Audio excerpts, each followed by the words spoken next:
Assalamualaikum warahmatullahi wabarakatuh. Hai teman-teman semua, di sini aku akan menceritakan dongeng yang berjudul Akar Tradisi di Lereng Gunung Merapi. Alkisah di kaki Gunung Merapi, tepatnya di desa Selok Boyolali. Tanah yang begitu subur, susu segar melimpah, adat istiadat yang kental, dan alunan gamelan yang masih terdengar. Di tengah harmoni itu, hiduplah seorang remaja bernama Sinta. Ia baru saja pulang dari kota metropolitan saat libur semester ini untuk mengunjungi rumah ayah dan ibunya. Ia memang menyukai gemerlap lampu kota dan segala musik modern kekinian. Tapi orang tua punya alasan tersendiri untuk sementara waktu Sinta tinggal bersama neneknya di desa. Sinta tinggal bersama neneknya yang bernama Mbak Sumi. Sinta adalah anak yang pintar, namun ia tidak menyukai tradisi para leluhur. Ia menganggap tradisi itu kuno dan budaya hanyalah masa lalu yang lalu. Sinta hanya peduli pada gawai yang serba canggih dan budaya luar. Semilir angin di pendopo rumah, seluruh rumah berbahan kayu jati, kokoh dan gagah. Meski telah dibangun hampir 100 tahun silam.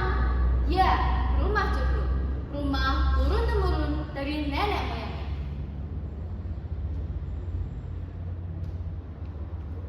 Sinta duduk dengan tatapan kosong pada layar ponselnya bersama dengan Mbak Sumi yang sedang mendengarkan cerita rakyat tentang tradisi samaran di desanya. Tak lama kemudian Sinta berbicara dengan Mbak. Aduh Mbak, bisa tidak dikecilkan suara radionya itu? Ceritanya itu loh bikin ngantuk. Ini sudah era digital Mbak, kita butuh yang modern, bukan cerita-cerita kuno seperti itu. Mbak Sumi pun menjawab dengan lembut. Duh, kearifan itu bukan soal kuno atau modern. Itu soal akar. Coba kamu lihat, pohon tanpa akar yang kuat akan tumbang tertiup angin. Sinta pun menjawab, terserah Mbak aja lah, mending main HP daripada denger cerita kuno gak penting itu. Setiap bulan Safar, di desanya akan mengadakan tradisi safaran yang diadakan setiap tahun sekali. Tradisi ini merupakan bentuk rasa syukur kepada Tuhan Yang Maha Esa atas berkah kesehatan dan hasil panen yang melimpah. Oh iya Bu, besok di desa akan ada acara tradisi safaran. Besok kita bikin bersama ya. Ayo bantu Sinta membuat arak-arakan hasil bumi untuk acara besok. Sinta yang sedang asyik dengan ponselnya menjawab, aduh Mbak, Sinta malas harus membuat arak-arakan itu.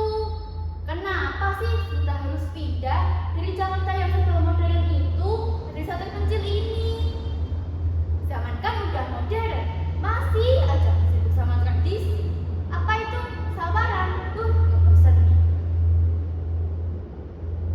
Hari yang ditunggu warga telah tiba. Cahaya matahari masuk lewat sela-sela jendela dan sela-sela atap rumah yang membawa kehangatan.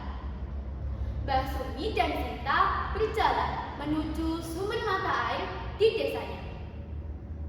Sinta melangkah dengan jengkel dan tangan yang masih menggenggam erat ponselnya.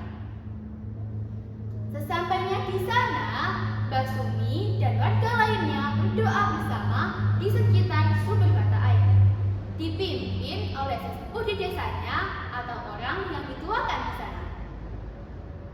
Setelah doa selesai, mereka kembali ke desa untuk melakukan kirap budaya. Kirap budaya pun dimulai. Banyak warga yang berebut mengambil gunungan hasil bumi sebagai simbol berkah. Sedangkan Sinta masih asyik dengan ponselnya. Duh,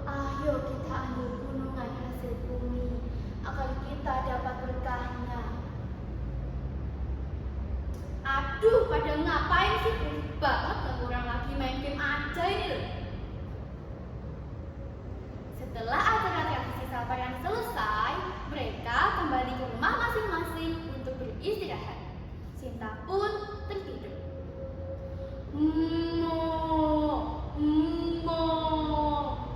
Suara sapi bersahutan mengganggu Sinta yang sedang tidur siang.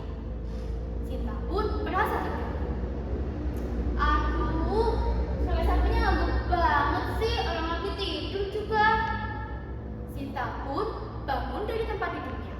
Mbah Sumi yang melihat Sinta pun berkata, "Duh, ayo ke kandang, bantu Simbah memberi makan sapi." Aduh, Wah, masih ngantuk ini loh. Kenapa sih harus susah payah merawat sapi? Kan bisa beli susu instan di minimarket aja, kan gak repot. Mbah Sumi pun menjawab dengan lembut, "Duh, Cahayu cucuku, kearifan itu bukan soal kuno atau modern. Sapi-sapi itu memberi manfaat, mereka memberi kehidupan. Boyolali itu bukan sekedar tempat. Jangan sampai kau lupa siapa dirimu.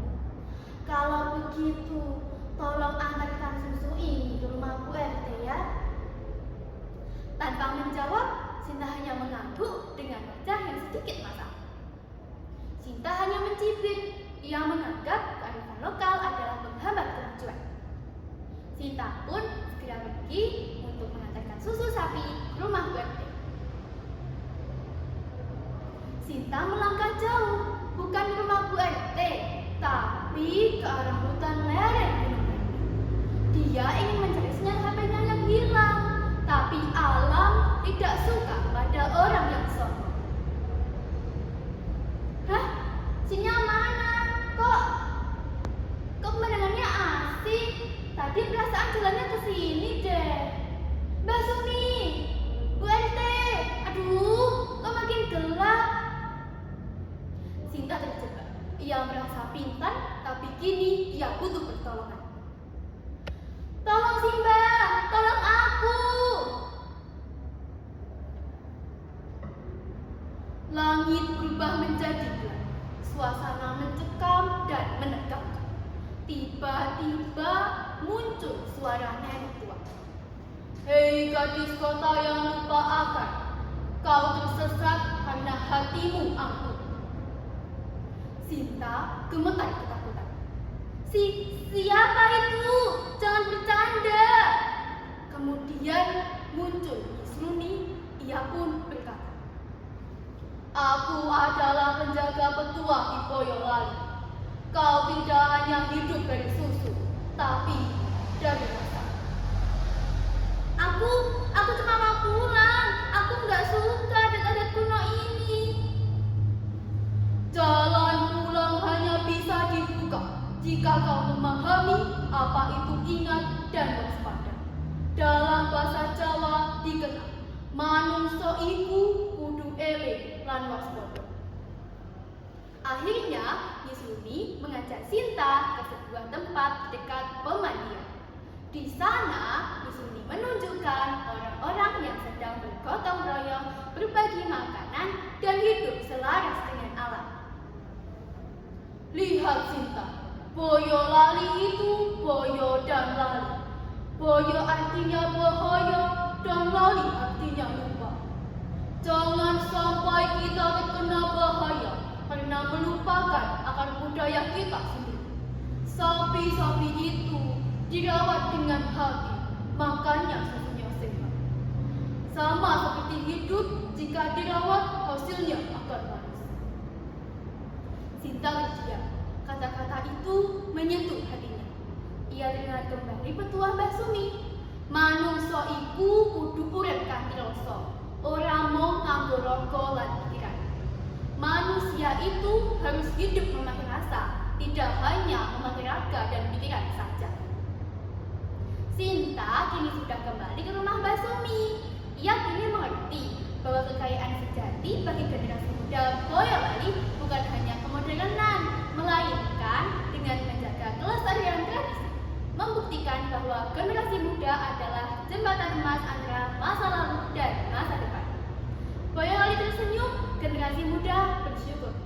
Terima kasih. Wassalamualaikum warahmatullahi wabarakatuh.